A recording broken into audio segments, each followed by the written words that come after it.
Hey, welcome back to PLACE Navigators. This is episode 11. My name's Joe Platz. I'm an operator with PLACE. We have the honor and the joy of serving the Puget Sound region in Seattle, Washington, and the Treasure Valley in Boise, Idaho. Chris, catch us up. What's the newest, latest, and greatest with PLACE Navigators? Yeah, Joe, thanks for introing. And hey, everybody, I'm Chris Elder. I'm a PLACE navigator. And I kind of want to do the recap on the last episode that Joe Yeah, recorded, and it's a pretty awesome episode. He talked about three advanced strategies for sellers. Definitely take a look at it. And today we are going to be talking about buying new construction. So three myths and a hack. You three guys, myths hold on. and a hack. It's like a Yeah, bonus. three myths and a hack. You guys hold on. Let's go into it right now, brother. All right. Well, shoot, Chris, what I found is the very first myth understanding when it comes to new construction is the consumer is not sure if they need an agent. And sometimes they even think if they don't use a buyer's agent, that they'll save money on the purchase of the home. So what says you, Chris? Oh man, all those new construction agents out there that are listening to this are like, no, don't say that because they Oh make man. more money when you use them.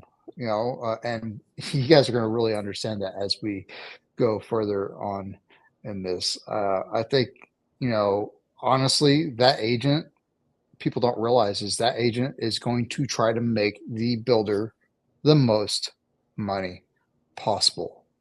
Well, Absolutely. I mean, what does that mean though? Like, what does that mean to find a buyer's agent that's going to help you out? What do you think that is the best thing that a buyer's Yeah. agent can help you out with? Yeah, absolutely, absolutely. So a couple of things that I think are really important for this conversation. The heart and soul of Place Navigators is to help our partners in the industry and to help the consumer. So if you're an agent or a buyer, this conversation applies to you. And the person that is at the model home, like Chris said, is there to make the builder the most amount of money possible. So if you're an agent, here's what it means. They're going to look at it, and there might be a little industry speak here, so I apologize for those of you that aren't in the industry, but they're going to look at when that person first arrives, like they're driving around, it's Sunday afternoon, they see the sale flags and the open house, and they pull in and they're like, hey, let's just go take a look. The buyer, some of you that are listening, like, this is not a committal thing. Like, you're just looking, you're just curious, it's super innocent. And what happens is the site agent, they come in like a piranha, and they're like, bam, and they're like, this is now our client if they buy a home from us. And that may or may not be true.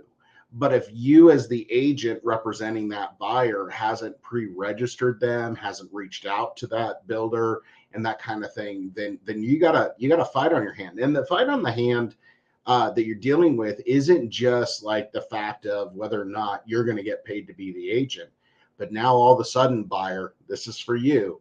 You're now negotiating against them, and their only interest is the builder. It's not you at all.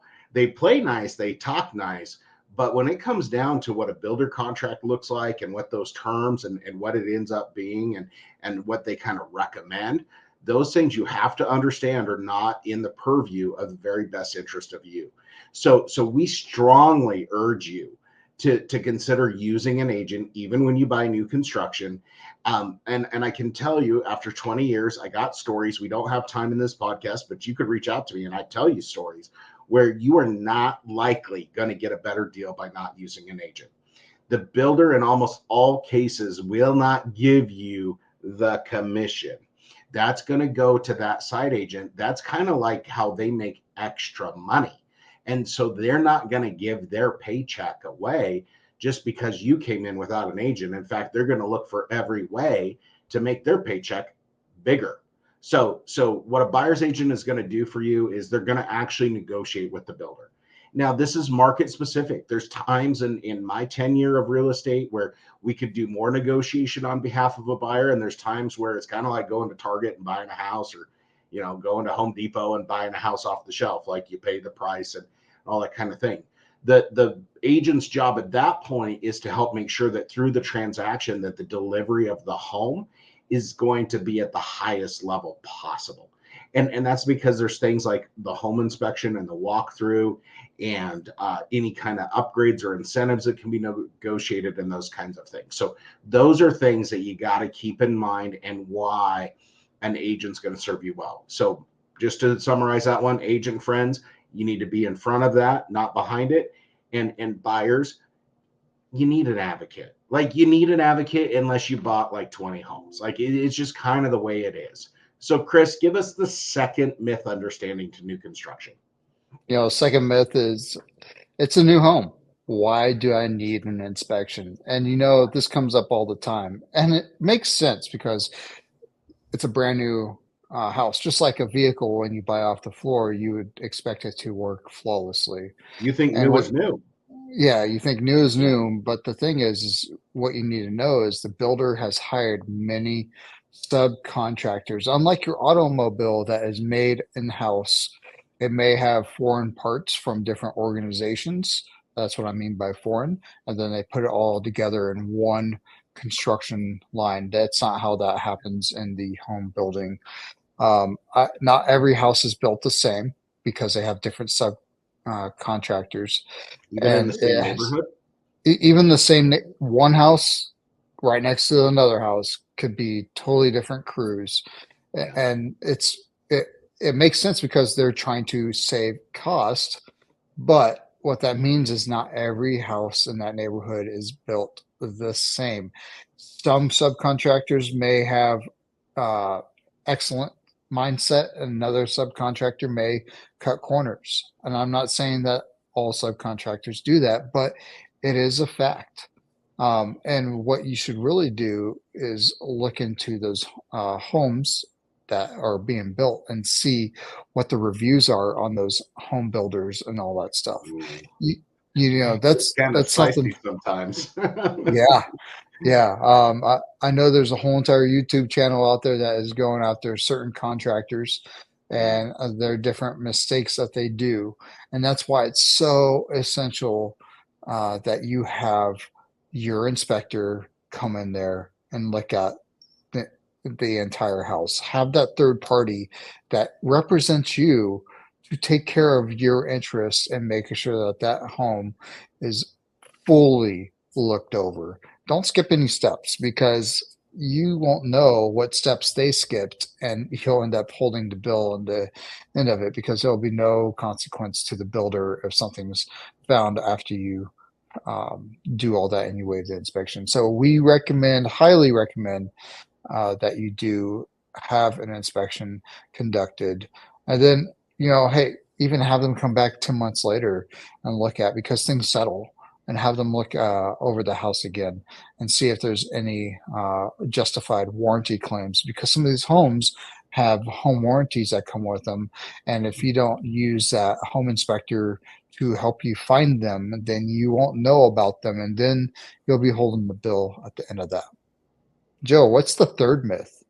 Yeah. One thing I want to point out before we jump to three, Chris, is I think that our audience would be startled if they knew the number of superintendents and people that work at the builders' offices and stuff that have confessed to me that a lot of times they're able to get their sign-offs on their permit inspections by sending the building officials photos, and so they take just the right angle, right? They get just the right shot, and they send that in, and they get the proceed, and then all of a sudden, when we come out and we do that home inspection, we find this massive deficiency that wasn't caught by the checks and balances that were supposed to be there. So the point you made, Chris, like get a third party that's going to advocate for you and make sure that this huge investment you're making is built correctly, is finished correctly, cannot be understated. So Chris, you asked about the third myth, and the third myth is that you must offer full asking price. So here's the deal. The market changes. The market is changing right now. I mean, today's news is a little bit of reduction in interest rate, which is great, but we're still talking like low sevens, right? So when many buyers will think either that they can make like this crazy low offer and that somehow the builder's going to take them serious, or they'll think like they just have to pay the price. And this is why you need somebody who's on your team, looking out for you, advocating for you. They're called a buyer's agent, like just in case you guys are missing that. And the way that they negotiate with the builder is largely market and time dependent. I've been noticing a pattern, Chris, since COVID. And that pattern is, man, if we can go in and beat up a builder at like November, December on a contract, I mean, it might not have a delivery date until April, May, June, July, August, but they're more motivated to give us things in the winter months so that they know they've got sales for the year to come. Or if it's something they can close by the end of the year, and they can put it on last year's books, they're highly motivated. So there is a essential and fundamental negotiation aspect that an experienced agent in your market is going to know. And they're going to know, like, can the price be driven down, or can the incentives be driven up, or yes, or what are the things that we can add on. And so what we found is that people have been quite surprised sometimes about what we were able to force the builder to either agree to in terms or force the builder to remedy when we discovered a deficiency. And so there's more negotiation. This is the point of this one.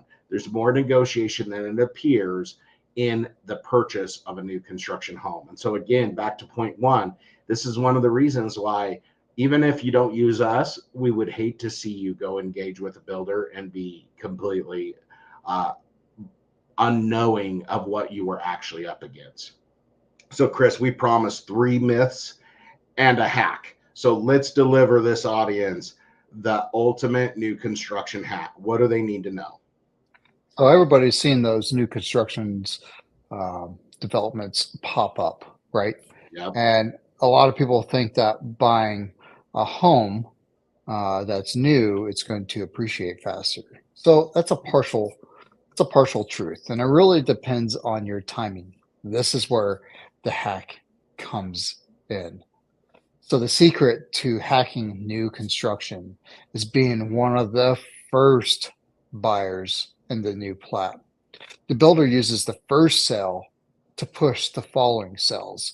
And you'll notice every single time that they sell a new home, they go into the MLS and they bump the prices up every single time. Typically, the last released home in the neighborhood are the most expensive in the Platz. Boy, isn't that true? So they get the base model on the first, let's say 5 homes, like whatever. And they say, okay, you guys are going to be the first ones in. What kind of upgrades do you want?